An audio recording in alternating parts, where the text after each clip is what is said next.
This podcast has mature language, not intended for underage viewers. Street cred sports. Street cred sports. I'm crossing over. I'm Euro stepping.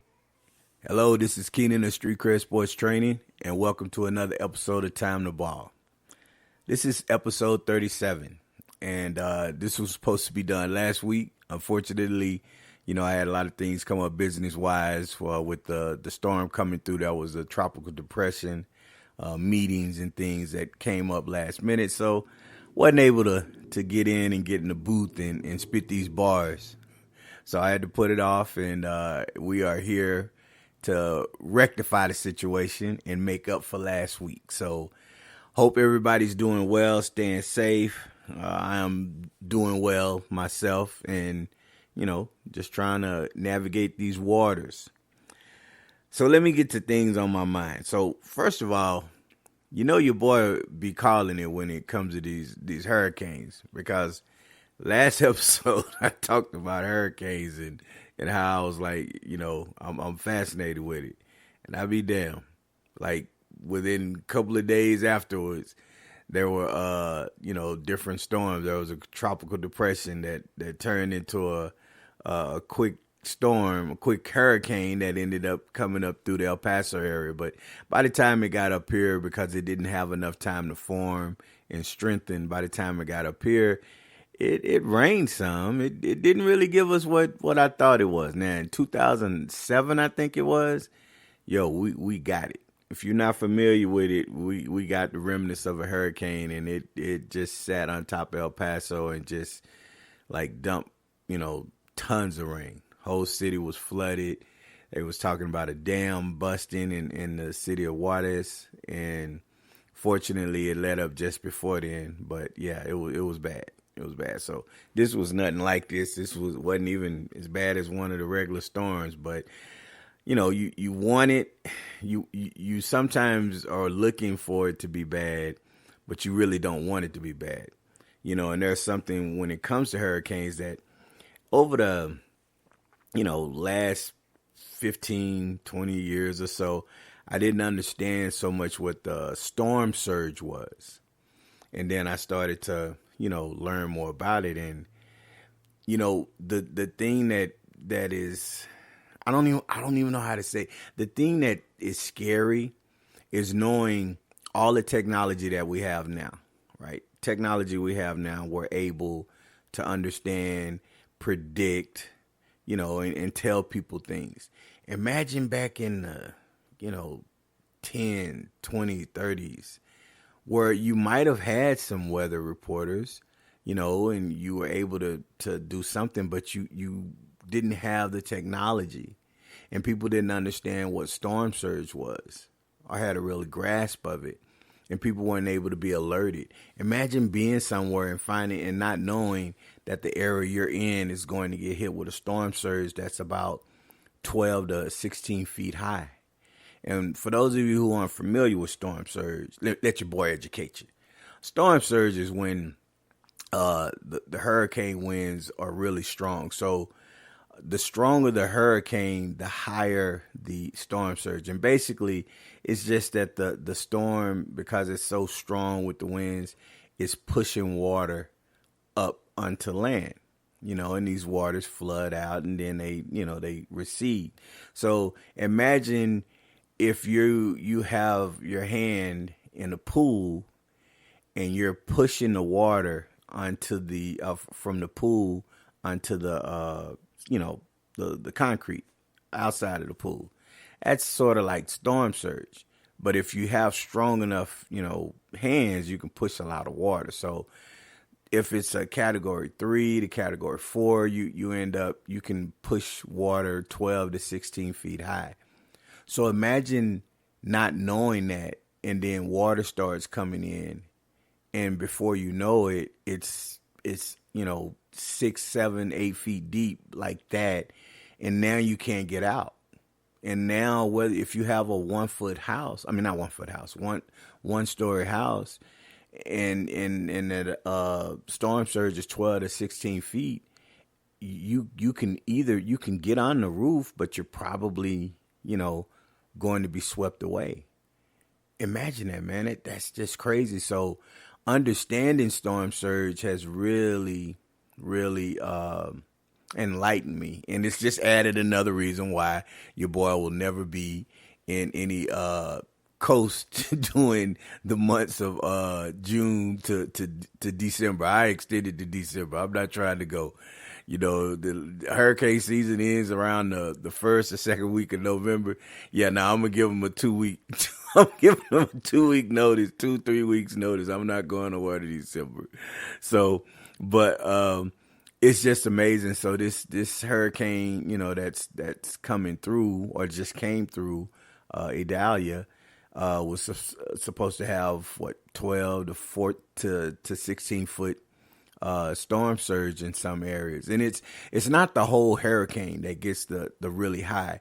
It just depends on where it hits and where you're at. So if the hurricane is coming in and it makes landfall, and you are south of that landfall, or basically you're you're south of that hurricane, you are going to get the brunt because everything is pushing up. So if you're at the bottom of it, that's when you really get hit. Now, obviously, if you're on the top, you're going to get hit, but it's going to be more wind and stuff like that. And the rain, dumps a lot of rain and stuff like that. So,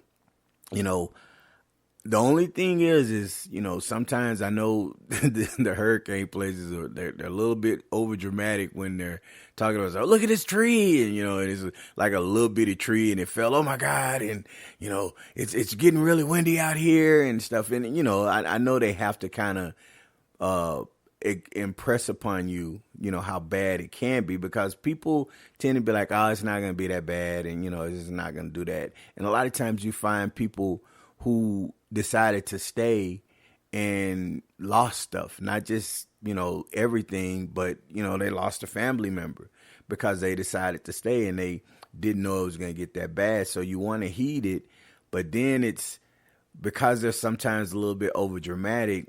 When it doesn't do what they say it's going to do, then people are like, oh man, they just talking, and I get mad because, they'll say it's 70%, like it's 100% rain chance.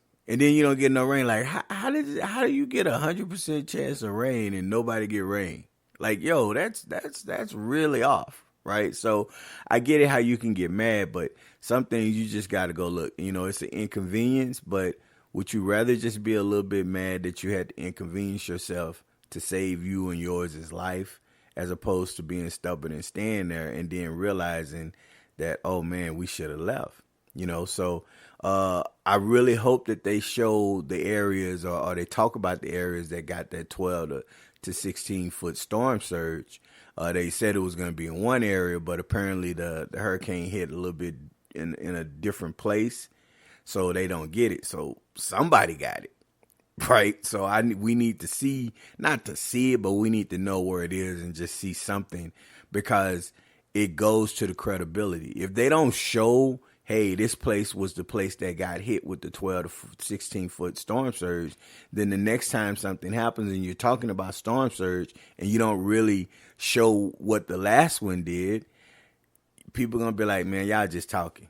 And you got the people who conspiracy, they just say that hurricanes are man-made. They just say that so they can come in and take your property and loot and steal from you and drill and stuff. Yeah, it's some weird people out there that be thinking that, hurricanes are man-made and they get everybody out and, bad things happen. So that's your boy's hurricane weather report. So, I'm gonna be on it up until December, watching them, and I might even have to come in and go live on my Facebook live page or Instagram talking about it as it's coming in. So I got a question for you. I want to know, what should the Hall of Fame be? So what I mean by that is, should it be stats or accomplishments that get you in the Hall of Fame in any sport, right? Are you basing people getting on the Hall of Fame on stats, or are you basing it on accomplishments? right? I tend to think you should be a little bit of both.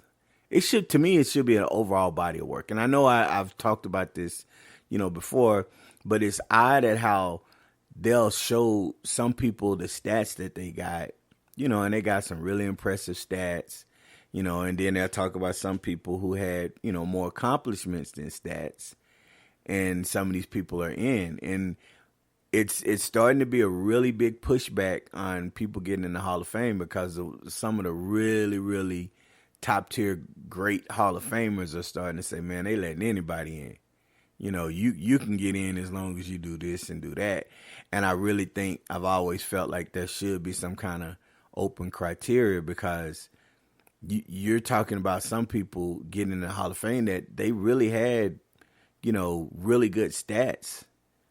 They didn't really have much accomplishments.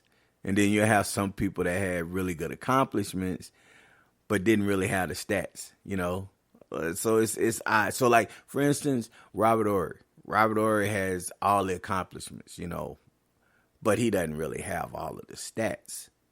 So does that mean that he is a Hall of Famer? I don't know, because I really don't know the criteria. I think he should be recognized because he's come up big, but I don't know what it means when you say Hall of Fame. Now, Tracy McGrady. Tracy McGrady had, stats. He had accomplishments when it came to stuff, but he never, as far as I know, I don't think he ever made it out of the first round of the playoffs, let alone the conference final he made it to the NBA Finals with the Spurs, but he wasn't, really playing. He was he was helping in other ways, but he wasn't a player on the team when they lost to Miami. So, like, okay, you figure he's a certified Hall of Famer, but he don't have the accomplishments. So, what is it, and how do you decide it? And I think that's something I really think they need to get better at kind of letting people know, because, it's easy to put somebody or write somebody that you want to consider, and you got to have all, information. But I'm just kind of like, I actually think, I heard somebody say it, but I think I kind of agree. I think you should have what we call the Hall of, the Hall of Good or the Hall of Great, and then the Hall of Fame. So like the Hall of Good or the Hall of Great, whichever one you call it. You can call it the Hall of Great if you want. And it's like, these are guys who are like right there, but they're not in the Hall of Fame. So like a Hall of Fame player would be sort of like Michael Jordan, right? All accomplishments. And then you could say maybe Tracy McGrady might be the Hall of Great or Hall of Good. I don't know. It was kind of interesting how they were talking about it. And I think that, you got to come up with something so you can make it to where you're not debating as much. It's too subjective, and well, it actually seems to be more objective. But who knows? Subjective, objective. That's a conversation in itself. So let me move on. This was a hot topic, and I just wanted to put my 2 cents in. They were talking about, okay, Steph got on podcast, I think it was Gilbert Arenas' podcast, and stated that he felt he was the GOAT of all point guards, right? And, he said, shout out to Magic and everything, but he feels, now, first of all, it's okay to give accolades, and everybody else, but as a competitor, you want to say that you feel like you're the best. Now, obviously, you got to have the stuff that kind of backs that up. You can't be a guy who is kind of, a bum in the league. Not a bum, but a bum in the league where he never really amounted to anything. He don't have the hardware, the accolades and accomplishments and stats and all of that. But like, I feel like I'm the best to ever do it. Like, best to ever do what? Ride the bench? Miss shots? Get killed on defense? What is it? So, but I get where, Steph was coming from. Now, this started a whole big thing. Even Jordan chimed in and said Magic was is the best point guard. Now, for me, they're too different. They're different. And here's why I say different. Point guard has always been like, coming up. I mean, someone who was, not like I had options to play forward or post. I mean, I was going to be a point guard or nothing else with my height. But point guard has always been the guy that, comes down. He's setting the table, as they say. He's thinking pass. He's trying to set his teammates up. He's running the floor. He's the quarterback on the team. He should be the quarterback on the offense and defense, setting everybody up, looking for whatever mismatches he can expose. If he has a 6'8" post and nobody on that team is 6 feet, we don't need to shoot anything else. We're going to let our 6'8" guy eat. And if they double, triple, or quadruple team, then that 6'8" guy is going to throw it to people who, for shots, easy, uncontested buckets, right? That was Magic. Magic made passing fun. And look, am I biased? I guess you could say it, but the thing is, I love both of those guys, Magic and Steph. And with Magic, I mean, I modeled my game. Hell, I even got the nickname of Baby Magic, because I love passing. Now, I could shoot, I could score, I can handle the ball, but my primary purpose was to run the team. Steph, on the other hand, he runs us through the system that they have. And when I say system, I don't mean, he can only score, because he's in the system. No, he runs the system they run. He creates shots. He creates passing, scoring opportunities for other teammates because of all the attention he gets. But he's not a pass first. So I think the term that's come up is more lead guard. I think that's what, people tend to call them, a lead guards. They're the lead guard, but, they have a little bit more emphasis on scoring, and then they can still do the other things. But, Steph, throughout the history of watching Steph, I've never seen him say, hey, I know we call this play, but this is where I'm going with the ball. I need this person. Now, okay, hold on. Let me retract that, because within the system of the offense they run, he could run the offense knowing that he wants it to go to this person. Okay. What I'm talking about is when you come across the court, you want to run this play, but you're going to get the ball to this person and you're just going to go and get the ball to this person. You're not going to run the offense. And when this opportunity comes, that's when you get the guy ball. You're going to say, no, I'm coming in, move out the way. You post him up. This is where we're going, or we're going to the wing, or I have the mismatch. I'm going to take the mismatch, so that's more of a point guard, right? That's the way I view it. So with the lead guard, there are more lead guards now. And I would tend to say that the greatest, point guard ever would be Magic. If you was to ask me that, because of what Magic meant, Magic played all 5 spots on the floor. He started as the center the first year they won it. His rookie year, when I think it was Kareem that got hurt, or the center got hurt, and he filled in and ran. He's 6'9". Now, Magic wasn't a defensive stopper. Now, he could play a little defense, but he was kind of the guy that you kind of attacked on defense. So is Steph. Steph can play a little defense, but they try to attack Steph, obviously with his height. But other than that, to me, you can't compare the two, because Steph was obviously is an amazing shooter, and Magic wasn't. He got better as his years went by. But that would be the only thing I could give over Steph. Now, they both created headaches for opposing defenses in different ways. So it's fascinating. It's really fascinating, and it's kind of crazy that he brought it up. But they both dominated in different ways. So you got to ask yourself, who y'all think is the greatest point guard, right? Okay, so next I'm going to get into, the question is, how long does your body of work tell us how long is your body of work before it tells us who you are? So here's what I mean by that. If you are in the league and you come out and you have a great, first 2 or 3 years, right? That should tell us that you're probably going to be, a pretty good player.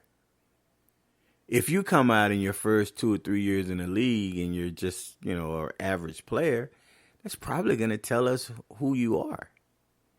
If you're the type of person that's always fouling out, foul prone, you get technicals, I can see if that happened maybe 1 year. But if that happens year after year, that's who you are. That's pretty much who you are. Now, does it mean that's who you, okay, let me say, that's who you have been, right? So saying who you are means that you can't change it. I think you can change it. You just got to work at it. And some people don't want to change certain things. So and then this came up because I was watching Karl Anthony Towns.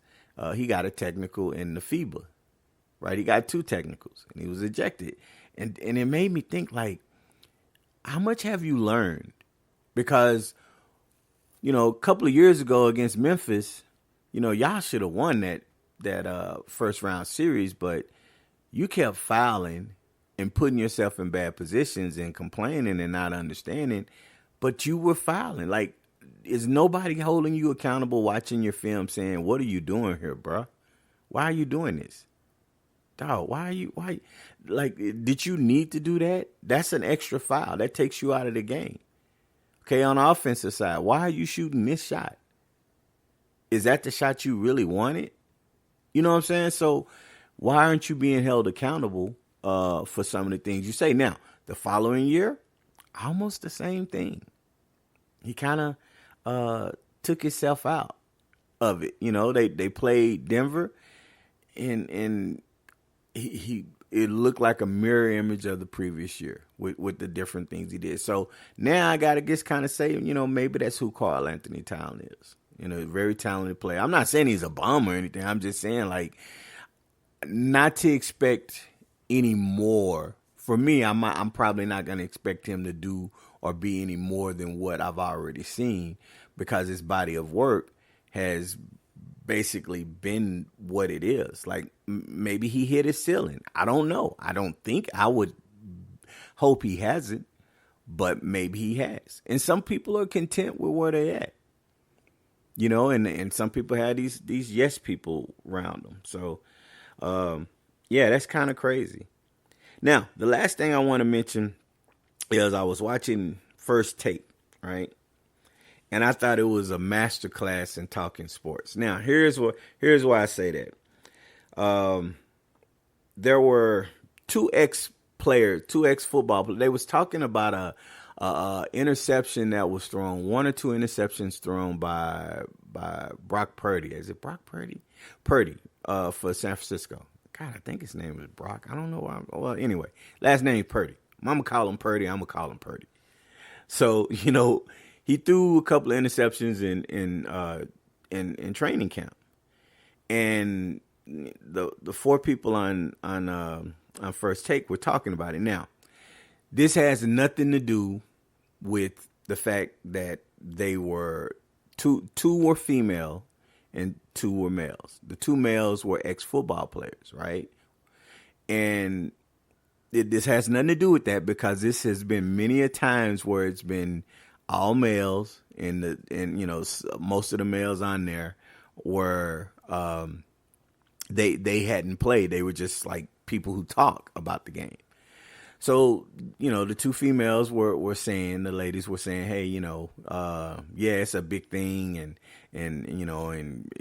it makes you worry about this, and, making a bigger thing of it. So then the 2 ex-players, one said, look, no, it doesn't mean anything, because it's training camp. So you don't understand, a lot of times in training camp, you are told to be extra aggressive and make certain throws that you might not want to make in games, because of the fact that they're trying to see something. They want to see, if they can throw this wrinkle or if this play can come in. So you're not really, you're not really asked to be cautious. You just play. So then the other ex player said, yeah, it happened where we were running some dummy offenses and offense coordinator was like, this is what we want to get. And sometimes what he said is that they want to look to see if they can trust you, right, in certain situations. Now, what they used was they broke it down. He said, look, you watch film from when Jimmy Garoppolo was running offense. They were really good. But there were certain downs and certain crucial situations where Jimmy Garoppolo went elsewhere with the ball, or he wasn't allowed to, not wasn't allowed, but, the coach didn't have faith, I guess, in him to make a certain throw. With Purdy made those throws, and he showed both instances. Purdy's throw against the Cowboys, this NFC playoff game.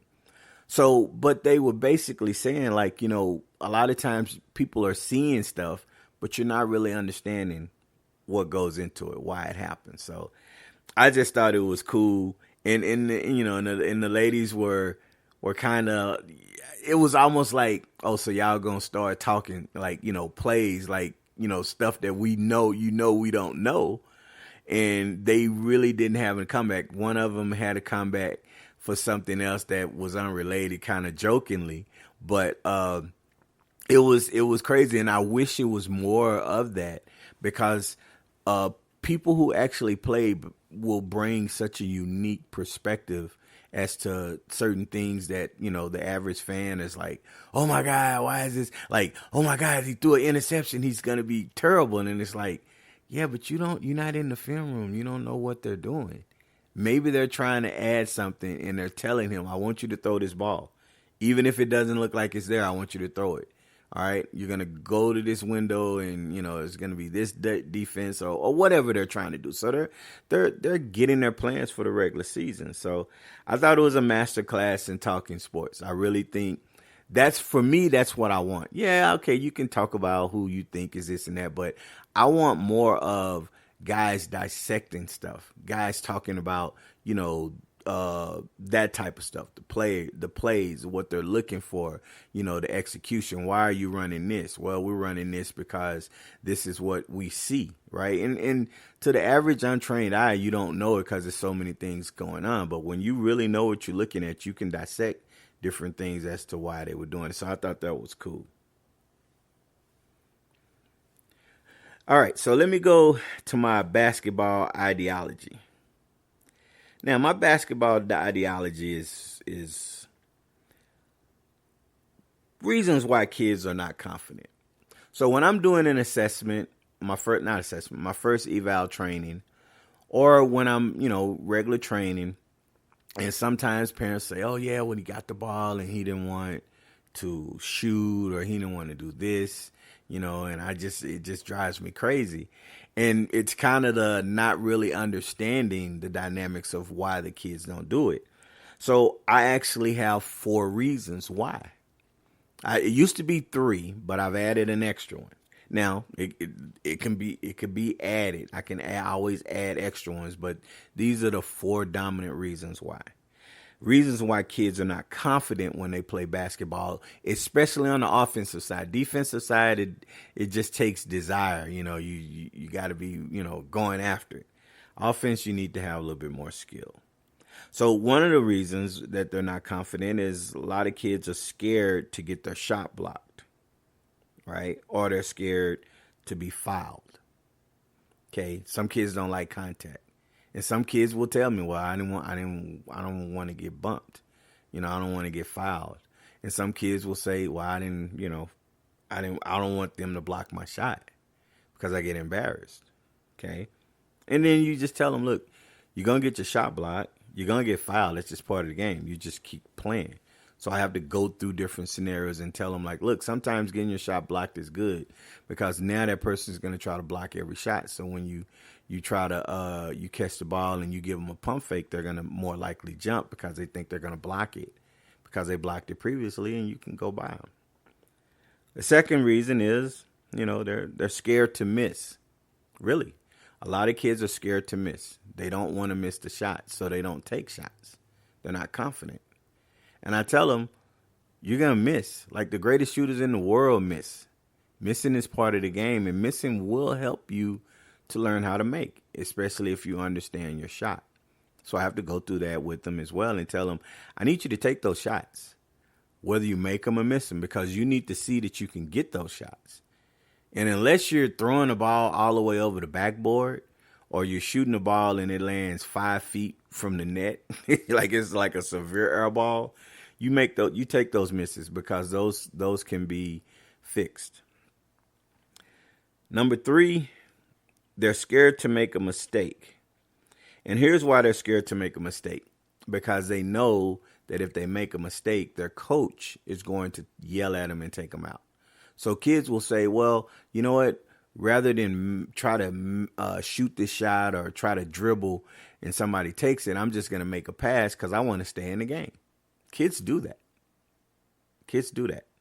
Right? So you have to tell them, look, you got to make those mistakes so we can show you what you did wrong and how to, rectify it and not do it again.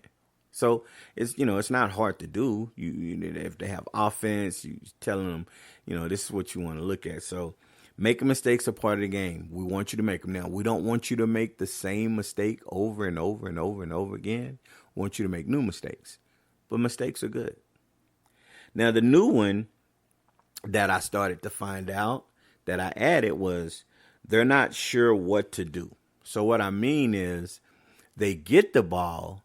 They know they can do something. They just don't know what and how to do it. So if they catch the ball and like they're running offense, and when they catch the ball, they're open, they're not sure if they're open if the person's coming to them. And if the person's coming to them, they're not sure it's, okay, they're coming to me. I can't shoot, but I don't know what I'm supposed to do. So then they pass the ball or they do nothing, right? Or they turn it over. So usually that is the easiest way to help them with that is basically saying, look, what you should do is, this is your offense. When you get the ball, this is probably what's going to happen. This is where the defenders are going to be. These are the looks you're going to have. So you're either going to catch and shoot, or if you think he's too close, catch, give him a pump fake, give the defender a pump fake, and then drive this way or this way, right? And then when you get here, this is what you're probably going to see. So mapping it out for them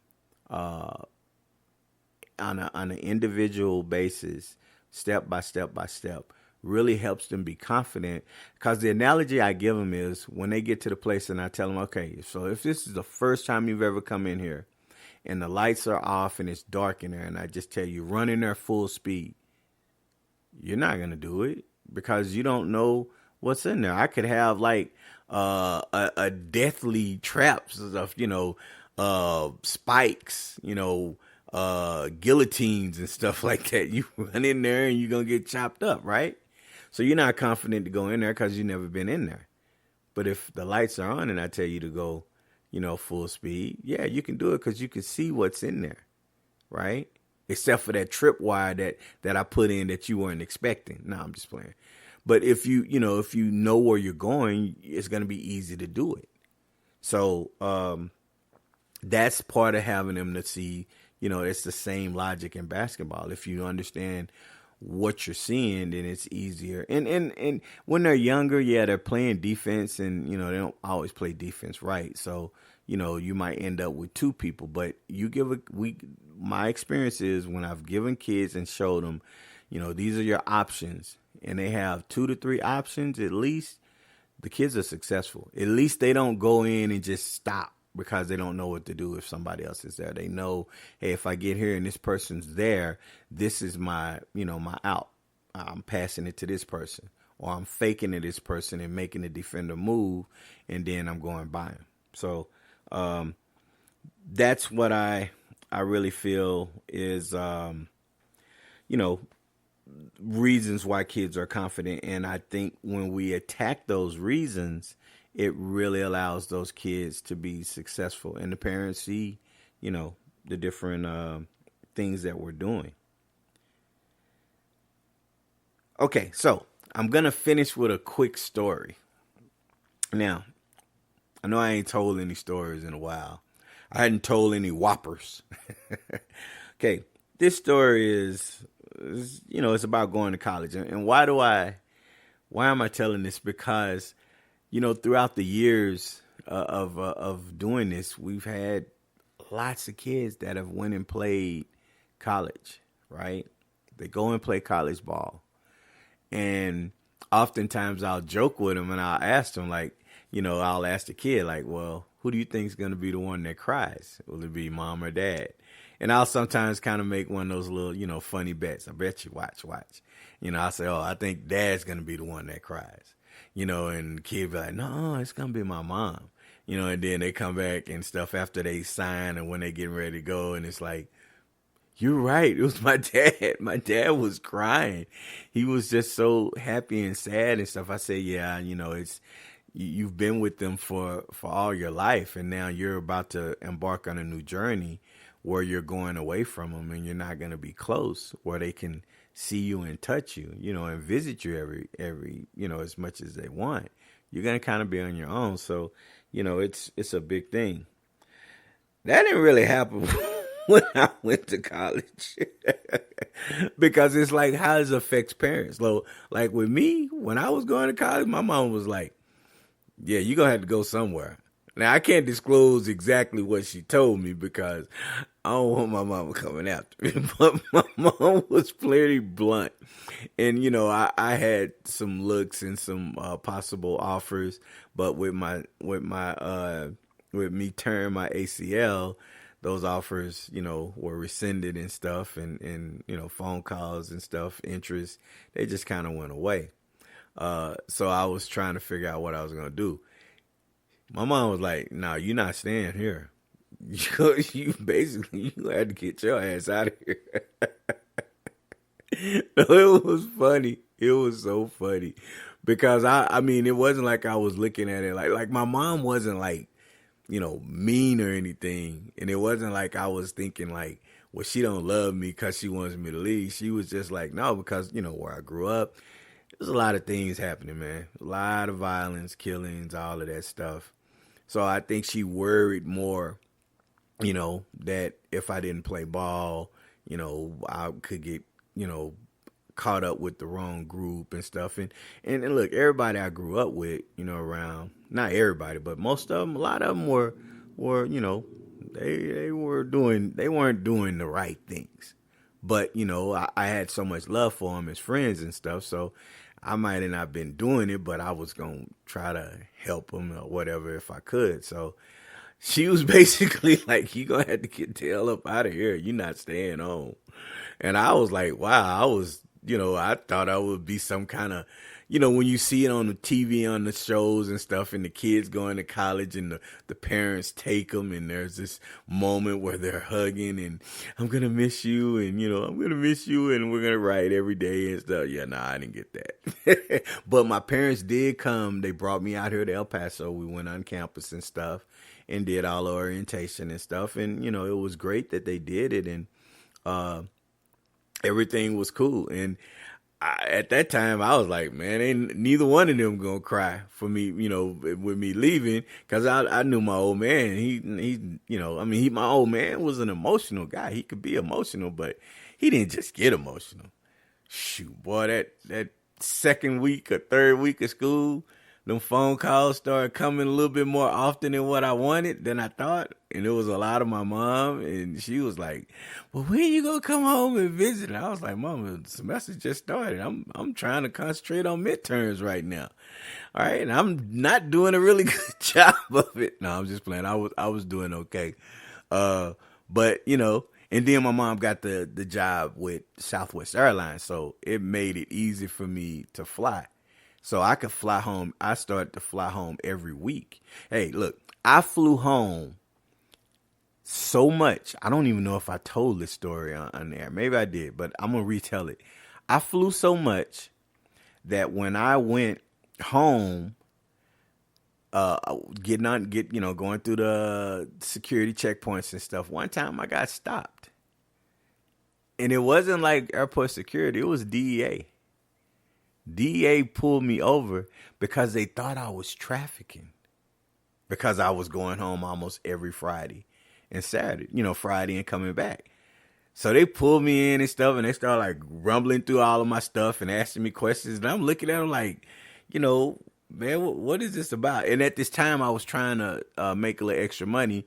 So there was a lady back in Dallas that I was selling these shirts for. And it was like, too black, too strong, proud this and proud. I can't remember, but they were some nice shirts, right?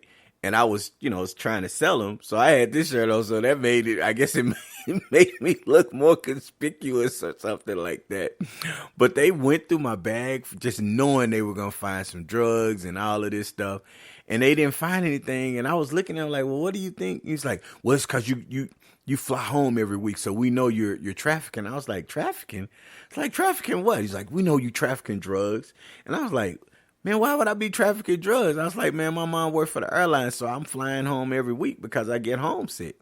And they was like, yeah, that's perfect cover and stuff. So they were just really looking really hard. They didn't find anything, obviously, because that's not what I was doing, right? So, the funny part about it was, after that, now their cover's blown. So now when I go to the airport, and I see them, and I know who they are, and they're like, they kind of had like, shit, I don't want him to say anything. And I just kind of look at them and point my hand like, hey, how you doing? And I keep going. I wasn't going to blow their cover, but it was kind of like, yeah, like, see, you thought you were big and bad. You knew everything and stuff, right? But my mom, with me being able to fly home, it helped her to see me more. But at one point she was like, you need to move back home. By then I'm like, Mom, I'm here. I'm not gonna move back home. I've made a life here. I love it here. It's nowhere near as violent. And I just like El Paso. I fell in love with the city. So that's why I never moved back home. But I find these stories funny because it's always a conversation I have with kids. So now I have kids that, signed and they're going to college, and they've started. So when they come back, it's going to be a conversation with them. How was it? Who was calling who? Have some parents who visit them all the time and some who don't. So no, it was just funny that, it affects everybody. The kids, sometimes they get homesick if they've never traveled and stuff. Parents, they want their babies home and stuff like that, so, it's so cool and fun when you go through that. All right. Well, that'll be all for today. I'm going to leave you like I always leave you. Hey, watch the skies. Be ready for those. If you're on those coasts, be ready watch those hurricanes, man. If not, holla at your boy because I'm watching them. I'll let you know what's coming in. If it's a 2 or a 3 or 4, or, hey, man, you need to evacuate. You on the south end. Or no, you should be good. Just batten down the hatches and be ready. But with all of that being said, I'm going to end it like I always do.